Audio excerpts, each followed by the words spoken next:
We are so back. What's going on, everybody? Welcome to No Timeouts, a football show coming at you from the Score Studio. My name is Jonah Birenbaum. That is Dan Wilkins. That is Tyler MacKillop. That is Justin Boone. You know them, you love them, and we love being back, talking ball. The post-Super Bowl respite is over. A new league year is upon us, and fellas, we got stuff to talk about because with a new league year having started, teams have been getting busy reshaping their rosters for the 2025 season via trade and via free agency. There are lots of new faces in new places. Sam Darnold's in Seattle, Devontae Adams is in LA, Joey Bosa's in Buffalo, and we're going to dive into all of the most consequential deals that we've seen so far. But before we get into that, let's start here.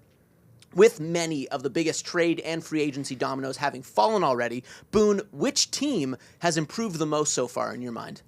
I'm going with one that I think might be a little bit boring to people because the type of signings that they've done, but it's the Chicago Bears in my mind. And we might have done this a little early because we talked about them last year as a team that improved a lot. We thought they had a chance to push for the playoffs, but they go out, they get Ben Johnson at head coach. I think we're all very excited about that. And then they hit free agency, and what do? They invest in the lines. They do what Ben Johnson saw happen with the Lions, right? Go out, beef up those lines, and all of a sudden, let's see if the team can improve that way. So they address the interior of their line. They make a couple trades. They make a signing. Same thing on the defensive line, getting like a run stopper like Grady Jarrett. Very underrated. I don't think people are that excited about that move, but that is a huge addition for them. I think this is the way to do it. You get better protection for Caleb Williams. Now he's going to have a chance to really emerge, and I've talked about that on the show before, thinking that with Ben Johnson and now with some of these moves, this guy is going to be a top 5, top 6 quarterback in the league sooner rather than later. So it's an excellent move by the Bears, and I think people might be a little bit gun shy because last year we talked about them being a potential breakout team. But this is really, really a smart free agency approach by them, and I think this is great. I just love the aggressiveness. The offensive line was so bad last year. You go out, you get 3 new interior offensive linemen, completely satisfy that need. You add 2 big defensive linemen to satisfy the need on that side of the ball. It kind of opens the door for them to do whatever they want with their top pick in the draft, just best player available rather than trying to force a pick for need. That best player available might be Ashton Genty if we want to kind of replicate the run game that we had in Detroit. And man, that would be exciting. Or they could just kind of finish off the offensive line with a left tackle. I don't know entirely how they feel about Braxton Jones there, but it opens up a lot of possibilities, and I am so high on the Bears this year. I think they're gonna turn it up real quick. You also have to like when Amon-Ra St. Brown goes on his podcast and starts to talk about like how are the Bears doing this? How are they signing all these guys? Other teams are taking notice, other players around the league are taking notice, and they're also worried about the Bears potentially getting that much better. Yeah, I wouldn't be surprised if they also kind of turn it around and add Cooper Kupp in free agency now that he's been released from the Rams. I know he's going to have a lot of teams interested, but Keenan Allen's a free agent. I think that he would fit in nicely as that like slot receiver with the other 2 guys they have, and he's such a good run blocker that I think Ben Johnson would really value that given the way he runs his offense. So I'm not sure they're done yet, but either way, I love what they've done so far. What I like the most is the fact that they also they make these additions to the offensive line, and that gives them a chance to like legitimately, if they go to the draft and add more at that spot, they can focus on development as opposed to, hey, we need you to play right away, because they've gone to that the last few years and it really hasn't worked out because these guys aren't long-term fixes, a lot of the additions they made on the line, but they're in the short term can step in and are going to be more than capable of playing the next couple of years. T, in your mind, which team improved the most? Yeah, I think the Bears were a big one. I wasn't super excited about anybody this year, but I do think the Vikings are making a true commitment to, hey, we've got money that we can spend because we're going to be deploying a rookie at quarterback, and let's take a chance on some players that held some injury history, like Jonathan Allen, Hargrave.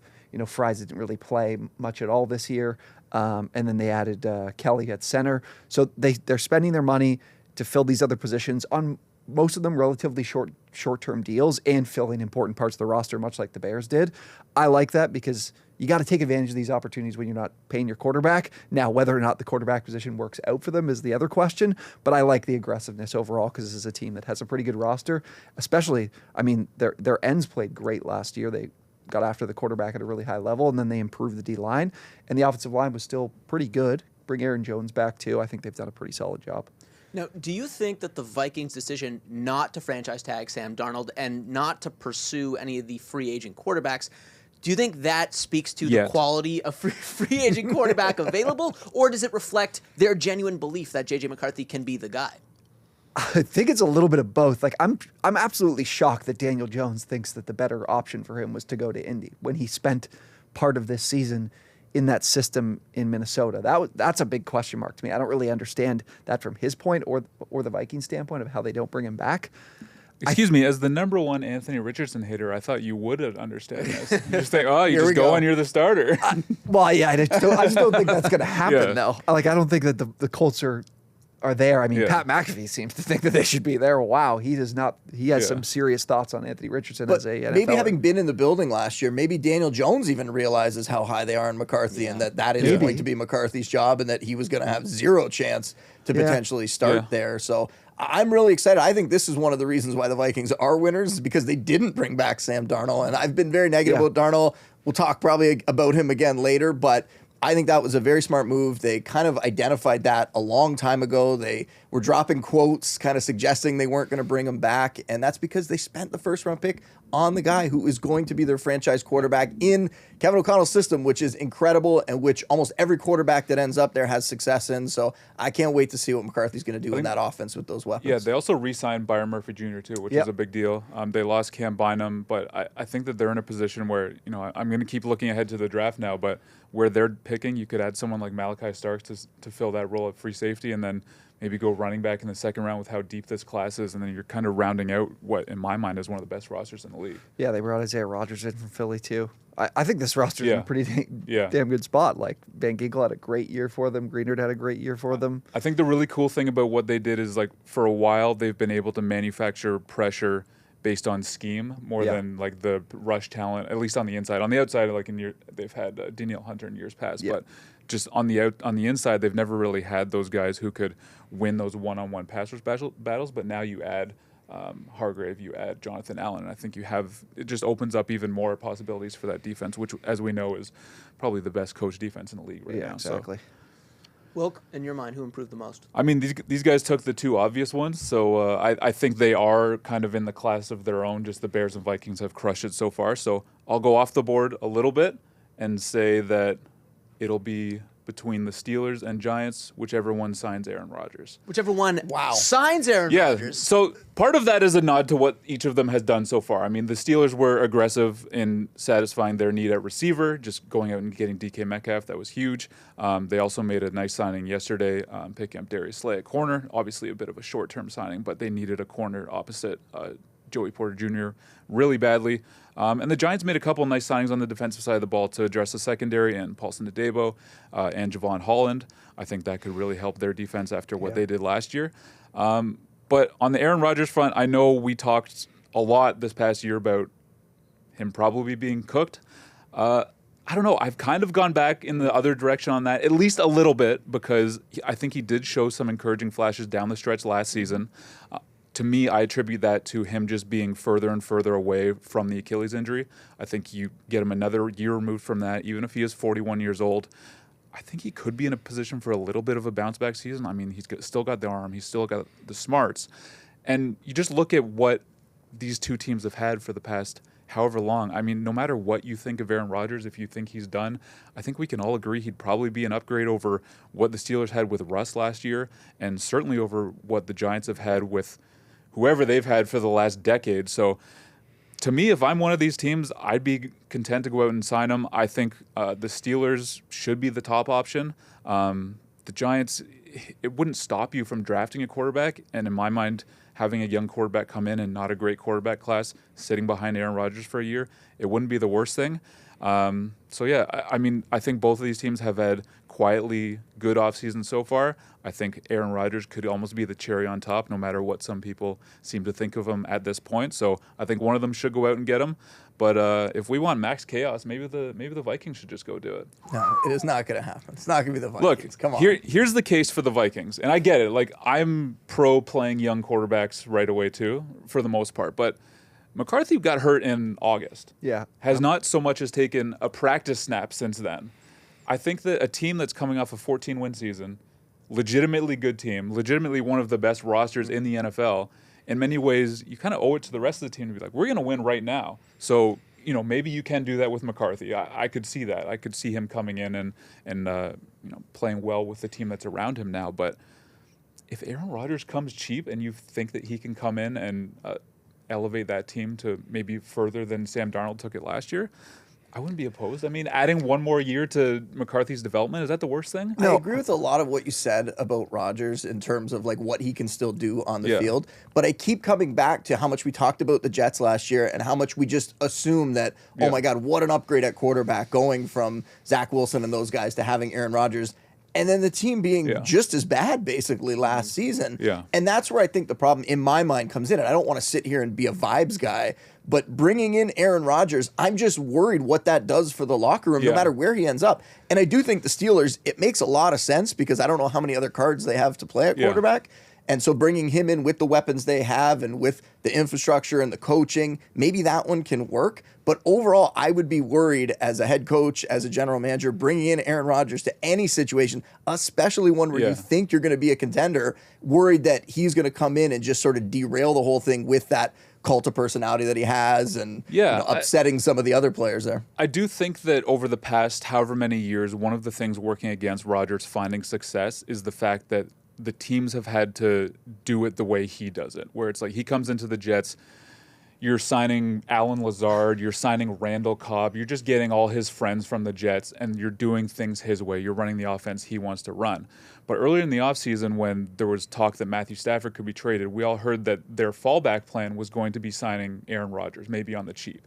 And to me, that kind of, we don't know if that was actually going to happen. Maybe it was a leverage play against Stafford. We're not sure. But I do think at this point, there's a chance, it's a very, maybe a small chance, that Rodgers has been humbled to the point where it's like he could come in and maybe just fit in rather than be the guy who dictates everything. This is the most delusional take I've ever had. But I will say, if he's going to sign with the Steelers, I think that's probably going to happen. Like, Mike Tomlin is the kind of guy who manages personalities like unlike anyone we've ever seen in this league. So I do think there's a chance that at this point he has no choice but to go fit into a different team. And I think that could actually help him be more successful than he has been the past few years, where it's just doing what he's always done, and it doesn't really work anymore. But okay, these three teams, right? We have these are the three teams that everybody's looking for quarterback: is the Steelers, the Vikings, and the Giants. Yeah. Ideally, these three teams, in my mind, this is what they should be doing. The Giants should be drafting Shedeur Sanders because both GM in the first round. Yes, because those guys, the only way that they are going to survive this year is probably by hitching their wagons to a rookie quarterback that they can say, look at this development. We think we can make this massive jump in year 2. For the Steelers, you add Aaron Rodgers, like what? We're going to go 9-8 and we're going to lose in the first round of the postseason? Like, I don't see the ceiling. Special. I don't see a ceiling for that team, especially with the offensive line, losing Dan Moore, who I don't think got overpaid. Regardless, if you are the Vikings, I think that makes the most sense because that is the most likely situation that Aaron Rodgers is willing to conform to an excellent offensive mind. For the Steelers, go make a big splash, like a Kyler Murray type of trade, type of splash, because you're stuck in this purgatory that Aaron Rodgers is not getting you out of. I don't think this team changes or has more upside with Rodgers as their quarterback. Yeah. We've fallen into his trap. He's winning right now because we just devoted like 7 minutes to Aaron Rodgers discourse. So let's move on, but that was great stuff. He hasn't signed yet, right? Not as of yet, but it's very possible that he does while... Mason Rudolph returning to Pittsburgh on a 2-year, $8 million deal. Again. So there you go. Steelers out of quarterback, not the one that maybe everyone was expecting. Anyways, let's look at the flip side of this equation, gentlemen. Which teams do you feel are in a meaningfully worse spot than they were before free agency and the trade period opened? Boone, what do you say? I think it's the Seahawks in my mind, and I'm curious to see what you guys think, but from my perspective, I don't think what they've done so far is what they planned to do when they went into the offseason. I think they went into this offseason, they started talking contract with Geno Smith and with DK Metcalf, and were kind of blown away by what those guys wanted, and then on the fly kind of pivoted and decided, okay, well, let's move these guys and let's go in a different direction. And they get Sam Darnold, who is younger than Geno Smith, but I think this is a downgrade at quarterback, going back to everything I've said about Sam Darnold. I really think that year with Kevin O'Connell in that system, with those guys around him, really, really helped him have that career year. I don't think that washes away all the failures that he had in the years prior to that. And now you look at the Seahawks, who were very close last season. They were 10-7 last season, but now you lose Geno Smith, you lose DK Metcalf, you lose Tyler Lockett, who, he's at a different phase of his career, but now you're left with this offense that has Jackson Smith and Jigba. Nice breakout season for him last year. Looks like he could be a true number one receiver. And not much else in the passing game. So I think they're going to run the ball a ton. I think they're going to lean on that. I think they're going to try to lean on their defense. And maybe they'll eke out another season where they're just barely a winning team. But I think this team took a step back overall. Yeah, I mean, I think that Darnold can be a fine fit in what this new offense is going to be. I mean, Clint Kubiak coming in the offense we saw in New Orleans last year. We saw a big step forward from Derek Carr, a lot more comfortable from what they were doing over years past. I think it's going to be something similar with Darnold, a lot of play action. It does fit his game, but like you said, a big downgrade at receiver. They signed Marquez Valdez-Scantling. I do not think he will be the number 2, or at least he shouldn't be the number 2 alongside JSN. Look what he did in Clint Kubiak's offense. He did have a decent... He had some moments. He did. I think ideally he's like a wide receiver 3, like a field stretcher. I would hope they are aggressive in trying to find another receiver. Maybe it's a veteran, maybe it's someone in the draft. But they still have issues on the interior offensive line. To your point, I think that Geno Smith was a lot more likely to overcome those issues than Sam Darnold would be. I love Geno Smith, you know that. I think he's a much better quarterback than Sam Darnold. But I guess I can see the vision of what they were doing and saying, hey, we've got a soon-to-be 35-year-old quarterback who wants $45 million a year. We'll take the pick, even though getting him for a third-round pick, that was a brutal return in my mind for a quarterback of his caliber. But really, take the pick. I don't think it's that bad at all. I thought it was awful from the Seahawks perspective. But the idea is you trade away a guy who's a little bit older, you get a guy who's 7 years younger. Yeah, and the contract's not that bad for Darnold. I don't think he's being brutally overpaid. I think it's fine. But yeah, I think your ceiling is much lower with Sam Darnold, but he can be a fit in the offense. I do think the defense is going to be quite good. So I don't know. It's just kind of a weird team that's in an in-between stage to me that I don't really know what to expect from them this year. I think they were exactly that, a team in the middle that's doesn't have a high ceiling. What was the ceiling with Geno? Let's collect the picks and let's get a reset here. I just think that with Geno, if you just addressed the interior offensive line issues that really to me the overall offensive line issues, but especially on the interior that had held back this team for so long, like Geno was doing what he was doing despite getting beat up on a regular basis. Like if you could protect him a little better, I think you could get borderline top 10 quarterback play from him. So again, I get it because he's older, so maybe they don't want to commit that long-term deal to him, but I think they did downgrade a quarterback. This is a team really banged up on the O-line and D-line, not a lot of talent. I just don't think there was anything really there unless they rebuild it a little bit, especially in the trenches. So letting Geno walk in at his age is not a big deal. If the Sam Darnold thing doesn't work out, and I don't think it's going to, this is going to look horrific. And I like that new regime in Seattle, but this is going to look really, really bad for them. T, who do you think got worse? I think Houston has a plan. I just don't know what it is yet. So there was a lot of discussion about how the offensive line was like a toxic room or off the field. So I think that's a reason why they ship some of these guys out. But I mean, this is just going to be is this a public execution of C.J. Stroud if they take this offensive line to the regular season? I think they're obviously got plans of probably addressing in the draft. I mean, how high are we on the options that are available in the draft this year? I don't really know. But, Kenyon Green's going to go to Philly, and he's probably going to revive his career. I mean, you're talking about giving up guys that you took with high draft capital that have a lot of talent that obviously didn't play up to it this past year, but I'm really curious as to what their plan is in terms of fixing that offensive line for CJ, because that was their major problem. I like D'Amico. I think I can trust this group. I just don't know what the plan is, and we're going to find out hopefully soon. Yeah, I love the trade that they did to get CJ Gardner-Johnson, just rounding out what is probably one of the best secondaries in the league now. Yeah. But I know they got a lot of picks back for Laramie Tunsil when they sent him to Washington, but your offensive line was already horrific, and then you trade a Pro Bowl, All-Pro type left. I know he had a lot of pre-snap penalties last year, but he was still their best lineman, and now he's gone. I don't know. I don't know what the plan is on offensive line. The hope will be that the new scheme helped more than the last one did. Obviously, there were a lot of protection plan problems there that contributed just as much as the talent deficiencies did. But yeah, they have a lot of questions to answer on the offensive line, and I don't know how many options they have to answer them right now. Didn't mind the Christian Kirk addition. I mean, you're going to be without Tank Dell next year, a 7th-round pick. I think Kirk's a good talent. Yeah. But yeah, the offensive line is the thing. I don't know what the plan is. It seems like they feel like they needed to, and you kind of touched on it, but like needed to dig down and kind of get rid of all the old roots and then try to build it back up strong. And we'll see if they can do it. I mean, they made a lot of smart moves so far. So it's just they're in a weird spot where CJ Stroud's on that rookie contract, and you're a year or two away from him needing to get paid. Like you got to win right now. So it's not like, hey, we got a couple of years to build up this offensive line. Like it should have been the Bears offseason, right? Like that's what the Texans should have been doing, and they didn't. And it's in match. He's also in lockstep with Will Anderson right now, with them being drafted the same year. So they're both getting paid at the same time at some point. Wilk, who do you think got worse? I think it's the 49ers. I mean, this roster has been gutted on the defensive side of the ball. They lost Travarius Ward. They lost Talanoa Hufanga. They lost Drake Greenlaw. They cut Javon Hargrave. They cut Malik Collins. There was some talk that maybe Joey Bosa could go play with his brother in San Francisco. I think they probably ended up lowballing him, so he ended up in Buffalo.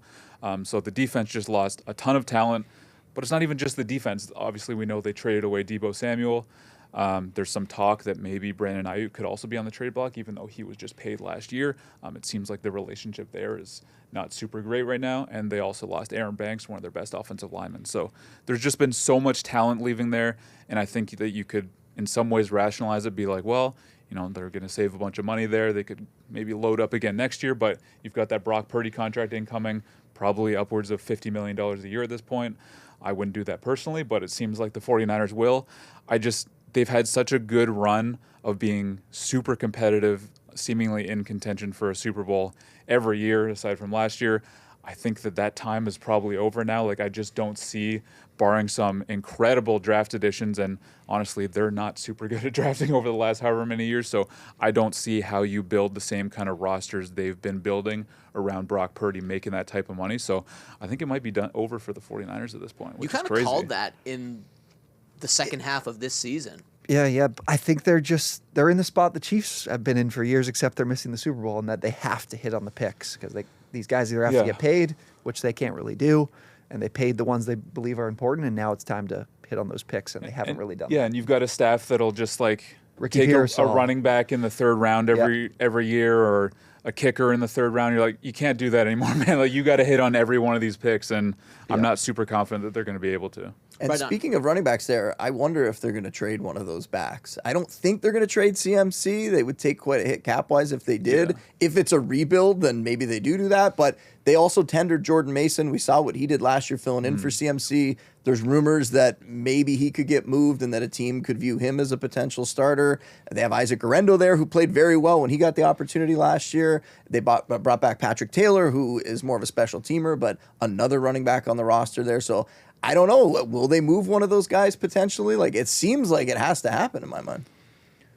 Yeah, maybe. We'll find out. Gents, great stuff. We touched on, obviously, the Sam Darnold deal and some of the major offensive line signings that we've seen.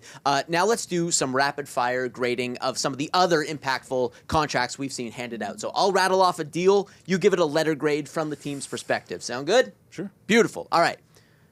Justin Fields to the Jets, 2 years, $40 million. Letter grade. I think it's a solid B. I mean, it looks like a big number, but when you really dig into it, it's kind of in that middle ground between legitimate low-level starter money and like the top of the backup quarterback market, and I think that's probably fair for where Fields is at right now. I still will not quit him. I think that if we've seen these other guys have late career breakouts like Darnold, Geno, and even Baker Mayfield, if you want to call it that, I think there's an opportunity for Fields to do that, and I think it's a worthy gamble because I don't know what else they were going to do at quarterback. Yeah, I would just give it a C+. Don't think it matters. Don't think it'll do anything. Don't think it'll work out. Don't think it'll be a miserable failure. I'm going with a B+ here. I think it's the kind of move that this is what they should have done, right? You're taking kind of a low risk on a guy rehabilitating his career. And how many guys have we seen do this at quarterback, whether it was Geno Smith or Baker Mayfield or even Sam Darnold last year for what I think is the one season? Fields is going to be the guy that has the best chance to do that this year if they build around him in the right way. And I think they're going to. Plus, you have a little bit of chemistry already built in there, hopefully, with Garrett Wilson from the college days, right? Like, I think this is going to be a smart move for them, even though it's not going to propel them into contending for a Super Bowl. It's the smart kind of move. Even if it doesn't work out, it's the smart kind of signing. Josh Sweat to the Cardinals, 4 years, $76.4 million. I'll give this one a B. I mean, the Cardinals, they've been doing a lot of smart moves in my mind over the last couple of years. I thought they were going to have more success on defense last year. It didn't really come together, but the fact that they're still investing there, I think it's a decent move. T? Yeah, I would say it's a B. Bit of money, but that's a type of team that has to spend it, and there's obviously familiarity with it, there with Sweat. I just don't know how high level of a guy I really think he is. Well, yeah, I think it's a B. Reunites with Jonathan Gannon, and I think the edge rush market is so crazy. You know, top of the market now, $40 million in Myles Garrett. Getting a free agent who's a good player for sub $20 million a year, I think that's not bad. Devontae Adams to the Rams, 2 years, $44 million. A, love it. I will be a Devontae Adams fan until he retires. I think that his game is just going to continue to age so well. He's a masterful route runner. I think adding that kind of guy to their system where just gives them a one-on-one winner on the outside can beat man coverage. I think it's going to open up a lot of things for the Rams offense that they didn't necessarily have in the last year with Cooper Kupp, maybe the last 2 years with Cooper Kupp. So him and Puka is such a great tandem to me, and the price is totally fine. It's a weird way to do money. I'll give it a B. I wish this team added some speed. I think this team desperately needs some speed. They don't have it at running back or at receiver, but Adams, like you said, I think still will age well. I'm going to say A- on this one. I think it's a really smart move. It seems weird to go from letting go of Cooper Kupp, who's 31, and bring in a guy who's 32 in Devontae Adams, but Devontae Adams has a lot more left in the tank. And like Wilkie was saying, a very smart player who it's good for him to be with a veteran quarterback like Matthew Stafford. They're going to mesh right away. And in Sean McVay's system, this offense is going to keep rolling. Joey Bosa to the Bills, 1 year, $12.6 million. I'm curious to see what these guys say. I'm also going to say A- on this one. I'm certainly worried about the injury history and all that, but for the money they got him for, a 1-year deal, to just take a chance on it, that he can stay healthy for a season, I like this move for the Bills. T? I'm going to give this an A, even though Joey Bosa really frustrates me as a player. I think he still has high-level play in him when he's on the field, and this has been the thing the Bills have been missing every single year is a high-level edge rusher. So I think it's 100% worth the gamble for them and could honestly be the thing that changes their season this coming year. Well, Yeah, I think B+, A-, like something in that range. I think the cost is totally fine for the player that he can be when he's healthy. Obviously, injuries have been an issue, but to me, you just put him in a position where you're limiting his snaps. Maybe he's only playing in nickel. Like, really what they need is that third down, like, game changer, get the defense off the field. So you have Epinesa and Rousseau on the field in base, or on the first 2 downs in nickel, maybe reduce one of them inside to the 3 technique, and just have Joey Bosa come in on those downs and kind of try to wreck the game there, keep him fresh, keep him healthy, and just make sure he's on the field in the playoffs. The concern is that it doesn't seem like any teams around the league were looking to give him anything more than this. Like the Dolphins, the 49ers, like whether those rumors are true or not, it seems like they were offering even lower contracts than a 1-year deal. So that's not great. It's a worthy gamble for sure. Yeah. Najee Harris to the Chargers, 1 year, up to $9.5 million. Oh, you want to ask me? D. I don't even want to talk about this, to be honest with you. I don't think Najee Harris is a talented player. What was the alternative for you at running back? Just draft someone? Just don't touch the position. Maybe answer all the other questions on the roster with all the money that you have. A hard D.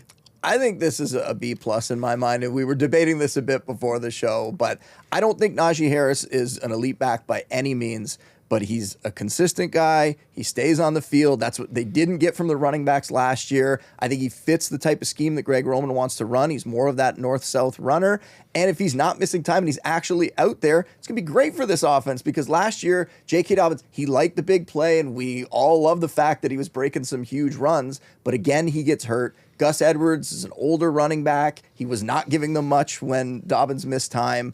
Now you're going to have Najee come in there and just give them stable, sustaining running. I think this is a very, very smart move for them. And I think Najee is one of those running backs that the public perception on him is down, like we've seen in the past with guys like David Montgomery or Josh Jacobs at times in their careers, where they weren't elite backs. And I think the fantasy community, and I think just the general NFL fandom, was down on them because they weren't those guys. But in the right system, he's got the talent to produce, and I think this is the right system. I do hope they figure out some things in the middle of their offensive line, though, because that's also one of the problems. But having a back like him who's going to be that north-south runner, that could help that as well. Yeah, it's a B for me. I like Najee. He's not super explosive, so it kind of limits his ceiling. But like you said, super consistent. Him being a guy who like wins with physicality and just like pure determination, like that is the most Jim Harbaugh back I have ever seen. Yeah. So like, Yeah. I think we all should have seen this coming, that he was definitely going to sign with the Chargers, but his success will be predicated upon them improving the interior offensive line. So that has to happen. Not super explosive, but tied for 5th last year in runs over Rushes of 20 yards. plus yards. So he can get it done when he gets the chance. Last one. Hassan Reddick to the Bucks, 1 year, $14 million. I mean, the Bucks fan had to include this. I mean, it's fine. I mean, I don't really know what to think of this at this point. They needed an edge rusher badly. The price, like I said, with the edge rush market, anything below $20 million for an established guy is pretty good at this rate. So it's fine. C+, B-. For Hassan Reddick, I'm going to give this an F-. Whatever letter worse you could give that. I think this is an A+ for the Bucks, though. I mean, you get him for a year. That's been the Bulls is always scheming up pressure. He didn't have a lot of talent on the edges the last few years. I think it's a great signing. I will say I don't know what fully to expect from Hassan Reddick, Yeah. because Right, we who had is that he like at this time point? where Yeah. he didn't come back to camp report for the Jets, and he didn't really do anything last year. So does that just become the point in his career where he just kind of like falls throwing off? it off, That's the risk you take, but I mean, at the course. price, who cares? C+, and it's exactly that, right? Is he going to be able to rebound from that Yeah. and come back and give really strong play? We're not sure, but why not take that chance? All right, fellas, let's talk misconnections now. Which teams dropped the ball by not signing a specific player? T, you're up first. So I'm going with the Chargers and Devontae Adams. This is really the two of both Adams and the Metcalf trade combined, because these are two guys that both were like, I want to play in warm weather. DK Metcalf says. Devontae Adams says he wants to play out west. Everything comes together of like, hey, there's this quarterback. Everyone in the league seems to love that you think these top guys would want to play for, and the Chargers aren't getting them, and they desperately need them. The NFL, they posted a graphic of like, once they added Najee Harris, of like, here's the depth chart of the position players and weapons that they have now, and it's like Najee Harris, Jalen Reagor, Ladd McConkey, and I can't even remember who the third. Will Disley. Yeah. I'm like, why Mike would Williams come on, now. don't do this? Yeah, Mike Williams now. They really needed that position, and there's not a lot left outside in free agency or even like available via trade that they can go look for. So I think they missed the ball with that one. There is a little bit of time. Like, they could still make a trade. There are a couple guys available, and they could make a big move in the draft. But I do worry that the lack of aggressiveness at receiver so far and signing Mike Williams is a sign that they aren't going to value the outside receiver as much as they should, because it's that Greg Roman like run first offense, and that would be a huge mistake. So I'm hoping I'm wrong, but I think you're right. Yeah. Unfortunately. Boone, what about you? Misconnection? I'm also going to go with a receiver. I think the Patriots missing out on a guy like Chris Godwin, and it hurts even more that we know that they were in it apparently, that they offered him more money than he got to go back to Tampa, and that still wasn't enough, because New England's number one job this offseason is to find receiver help for Drake May, right? That's what they need. And now, kind of like we're talking about for the Chargers, who's that going to be? Like, maybe they could make a move in the draft, but they also have a terrible history of drafting receivers. And I know different regimes and all that sort of stuff, but do we have a lot of faith they're going to be able to go into the draft and get a receiver that can come in? And do you want a rookie to come in and kind of be that guy? Or did you really need a veteran to pair with Drake May? Would that have helped? Like, it's unfortunate that Chris Godwin, and the T. Higgins thing aside, because he gets franchise tagged and the price would just be too high, it seems, for them to go out and get him. But Chris Godwin was right there for the taking, and they didn't get him. And now you look at their depth chart at receiver, and it's still Demario Douglas and Keyshawn Boutte and Kendrick Bourne, and they bring in Mac Hollins, which isn't really a difference maker at all. So, I think that was a really, really bad play by the Patriots, and I don't know that I see an easy way out of it for them this offseason. This is a team I would expect to just, if there's one team that's going to go wild on a trade offer, like make it worth the Bengals' while to give up T. Higgins, or be the team that trades for Brandon Ayuk if he is on the block, like offering Chris Godwin almost $30 million per year, which was the rumor, like that to me says you are so desperate for a receiver that you will be the team to go do that. So again, love Chris Godwin, but that price was out of control. At least that's what was reported. So I think this team is like all Ted McMillan seems like just the most obvious pick for this team in the draft, and whether it's trading down a little bit or just being like, we have to have the offensive him. line is just such a big issue too. It's like it's that old debate with the Bengals that we had where it was like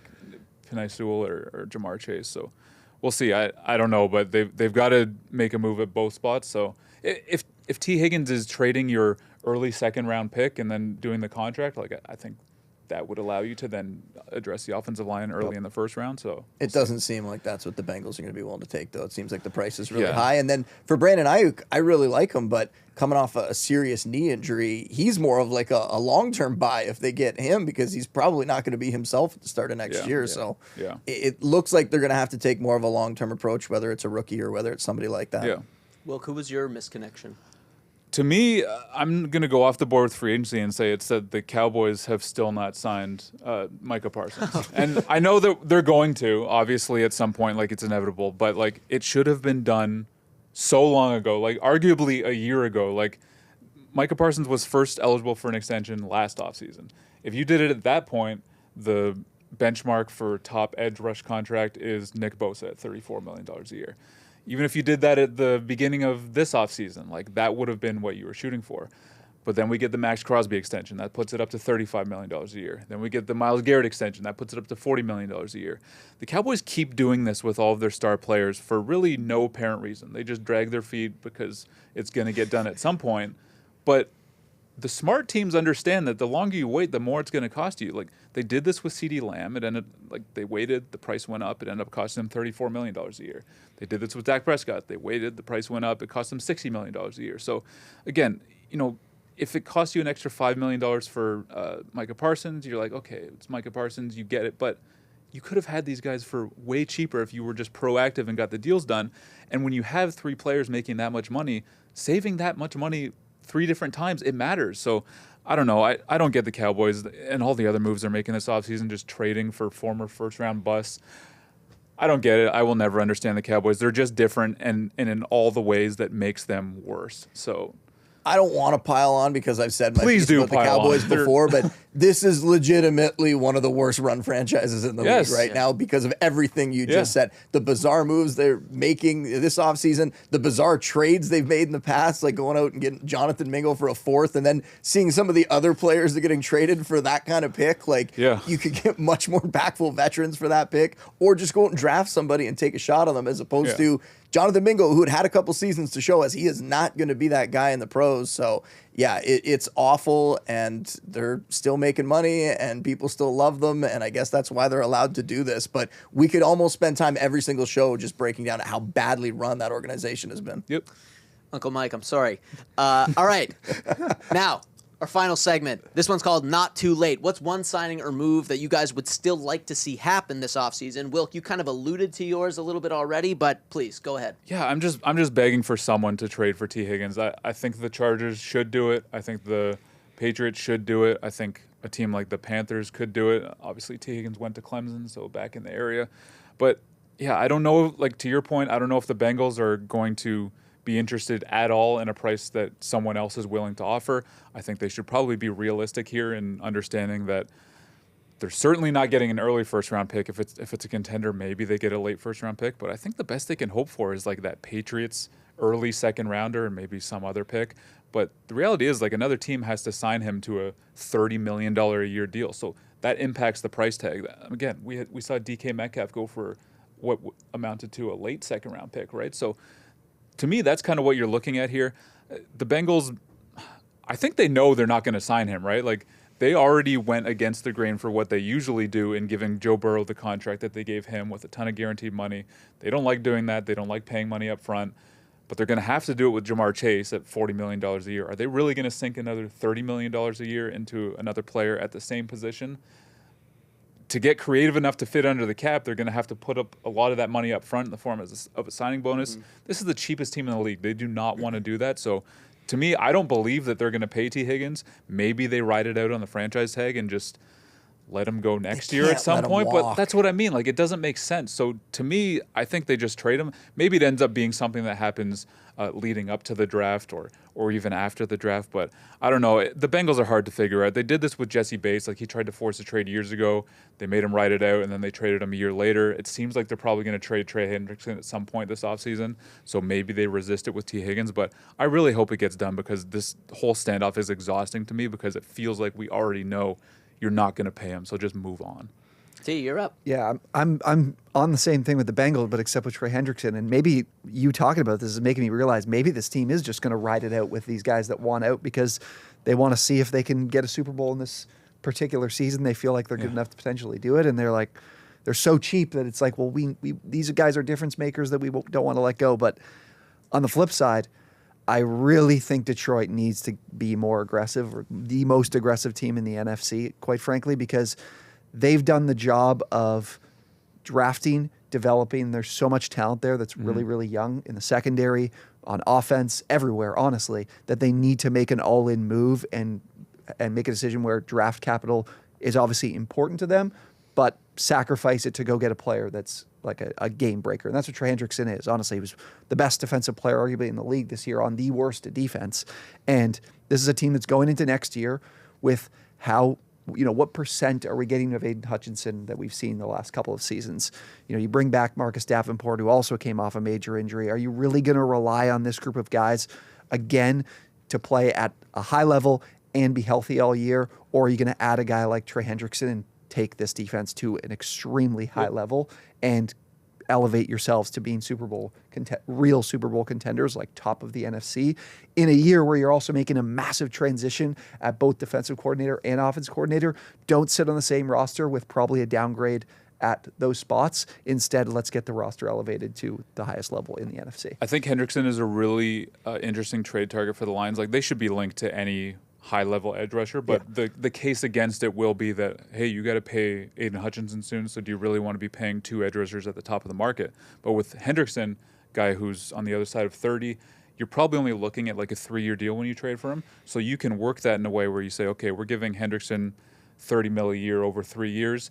When you sign Aiden Hutchinson, you can kind of work it so that the cap hits are only getting really up in that level where when Trey Hendrickson is going to be off the book. So you would have like a 3-year window where you have a Super Bowl caliber pass rush to complement everything else that you've got going on. So I would love that addition for them. Boone, what about you? My guy, George Pickens, getting dealt. We talked about the Steelers earlier. I think it makes a lot of sense. The frustrations with his immaturity, the penalties, and all that sort of stuff. It seemed like by the end of last year that the team was pretty fed up with all of that, and there's been rumors that he could potentially get dealt. I think moving him to a team like the Raiders, who could really use a receiver like that, and I look at Wilkins, our resident Raiders fan, it makes a lot of sense. They have Brock Bowers there, who's just a superstar tight end. They have Jacoby Myers, who I think makes more sense as a number 2 or sort of a 1A, 1B situation. They have the quarterback now in Geno Smith. So you add George Pickens there. You give them a complete arsenal of weapons and give him a fresh start. And we know the Raiders are a team that they're not scared away from guys with sort of questionable personalities at times, right? So let's see them go out and make a move. And I believe they have 2 third-round picks, right? So there you go right there. You can give up a third-round pick, and you don't even have to leave the round entirely. Well, they did trade one of those for Geno, so they'd be trading the other one for George Pickens. But, yeah, I mean, it's a fit, and he would really fit in with what they do because you have Brock Bowers over the middle of the field and him just being that vertical guy on the outside doing what he does best. To me, he's more of like a one-trick pony than I think a lot of people realize. Like he's really good at those contested catches down the sideline and probably the best in the league at it. I don't think he offers too much aside from that, so it would be very hard for me to kind of center in on what the value is in terms of a trade and a contract extension on top of that because he is going into his last year. But I don't know about the landing spot, but I am with you on the fact that I do think he is probably going to get traded because I don't think the Steelers are going to pay him. And just like they did with Chase Claypool, I don't think that they are going to just let him walk at the end of the year for nothing. So trading him and then maybe turning around and signing Cooper Kupp to go with DK Metcalf, who I think could be a good compliment, especially if they sign our boy Aaron Rodgers. I think that could actually work out quite well. We'll see, gentlemen. That was an expert job breaking down all the changes we've seen in the NFL landscape and diving into the specifics of certain contracts handed out. Awesome stuff. You know what time it is. There's only one thing left to do. It's trivia time. And look, I appreciate we've been on a bit of a hiatus. You guys aren't in mid-season form. I went with a very easy question this week. I think it's an easy question. We'll, I guess, let you guys determine whether or not it was easy. Here we go. Can you name the 12 active NFL franchises that have never won a Super Bowl? That's a piece of cake, right? Can you name the 12 active NFL franchises that have never won a Super Bowl? T, you're up first. Go with the Jaguars. Correct. The Jaguars have never even been to a Super Bowl. They got that distinction going for them. My Bills. That is indeed correct. The Buffalo Bills have been to 4 Super Bowls. As we all know, they didn't win any of those. The Lions. Correct. One of the several teams that have never even been to a Super Bowl. The Texans. Correct. One of the other teams that have never been to a Super Bowl. The Panthers. Correct. They've been to the Super Bowl twice, lost them both. Cardinals. Correct. They've been to the Super Bowl once, lost to Pittsburgh. God, I just ran out of teams.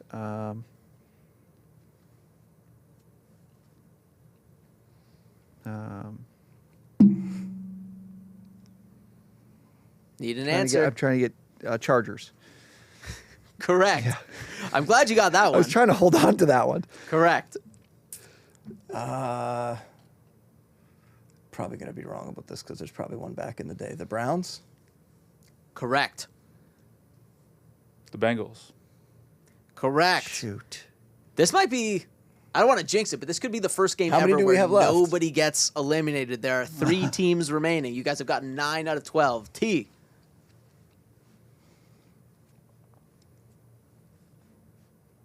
The Titans?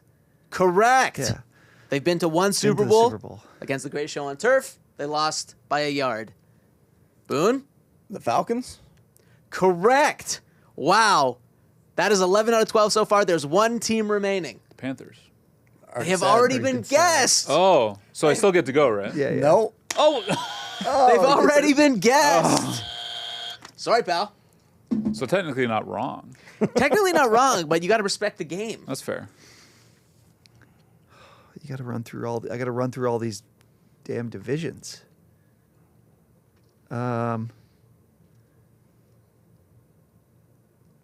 Giants. Commanders have. Oh my God. Need an answer. 5, 4, 3, 2, 1. No, I'm out. I don't know who to guess. I'm thinking only Super Bowl teams. All right, Boone. You get this one, and you're the champ. The Vikings? Correct! The Minnesota Vikings have been to the Super Bowl 4 times. They've lost all of them. Boone is the champion. Let's get that board rocking. T, unfortunately. We were close. We were close today. You came so close, but close only counts in what? Horseshoes and how does that expression go? Hand grenades? That's it. Boone, there you go. I know I've missed a couple episodes, especially throughout the playoffs there, but Wilkie's up to 6. Is he I mean, like look who he's going up against. He's going up against T-Mac. Is he sneaking in here on days we're off and adding to his tally there? What's None of going us have on? set foot in the studio in a while, so it's possible that he's been infiltrating and inflating his trivia score count. I don't know what he gets up to. Anyways, great stuff, fellas. Boone is the champion. Well earned. Great show all around. And thank you for tuning in for this episode of No Timeouts. Once again, that's Justin Boone. That's Tyler MacKillop. That's Dan Wilkins. My name's Jonah Birenbaum. We'll see you next time.